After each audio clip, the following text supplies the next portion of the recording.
Hey guys, and welcome back to another Access 72 video, and in today's video I'm back with another interview and I'm here with Kieran Gething. Kieran, how are we? Yeah, struggling on, but doing okay. Alright, okay, well, am I right in saying you're a 28-year-old super welterweight who's 11, 2 and 2? Yep, you got it, mate. Alright, great, okay, well if you are new around here and you haven't subscribed, please do so, like the video if you do need like the video, and let's get straight into it. So, the question which I always like to start off with, why did you start boxing? A lot of it to do with my family history.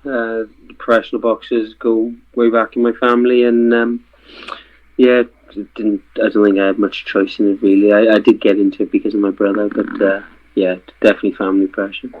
That's great, okay, well, do you remember what happened in your first amateur fight? Yeah. Remember at Daniel Robbins, Lantrician Leisure Centre. I done alley shuffle right before the bell, net in with a double jab right hand combination and to finish it. That's great. And so, throughout your whole amateur period, what was your biggest achievement? The Welsh senior title. I captained Wales for about 2.5 years on amateur circuit as well. A couple of amateur medals, national medals.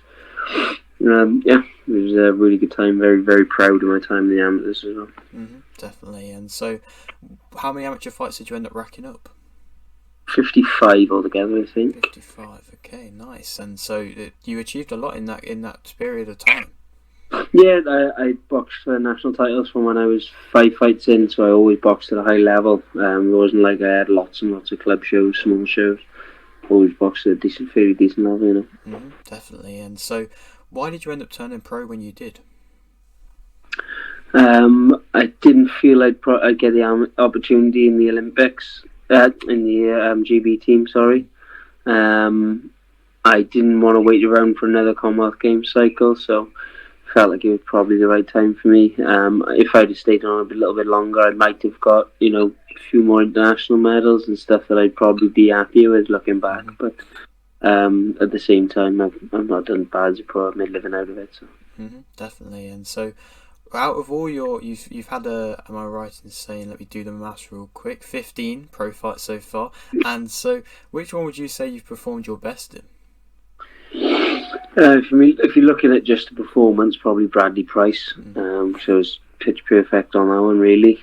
But I'm really big fan of my fight of the year with Tony Dixon. Welsh fight of the year with Tony Dixon. That was a great contest. Still could have won that one. He was either way, even with a knockdown. Craig Woodruff boxed to my game plan exactly how I wanted to. Henry James was, a lot of good. Almost a shutout on points in some aspects of that. So they were good performances, but yeah, Bradley Price was really enjoyable for me. Great. And so you've unfortunately you have suffered the 2 defeats, but you've always bounced back. And so how tough is it to bounce back from defeat? I'm egotistical enough to think they shouldn't have been defeats. The first one against Aaron Sutton, we only did 4 rounds. I think I gave him 19 stitches and he didn't box for 9 months. Something like that, and still didn't get the win. And Tony Dixon fight, that was the great fight there.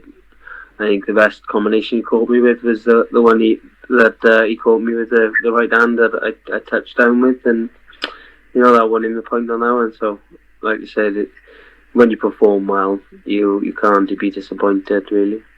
Definitely. And so you are, or at least have been, the Welsh area champion. I'm not sure, are you still the Welsh area champion? Yeah, technically I won't be boxing that weight again, I don't think, unless something massive came up, but yeah, for me it'll be welter all I've been really. And so how big of an achievement was becoming the Welsh area champion? Yeah, it was great for me. I've been a national champion at every level I've boxed at now, so I was a relief is what it came as, like, when I won it, because I expected so much myself turning pro, and if I do what I want to, international titles or whatever, I'd be even happier with my pro career then.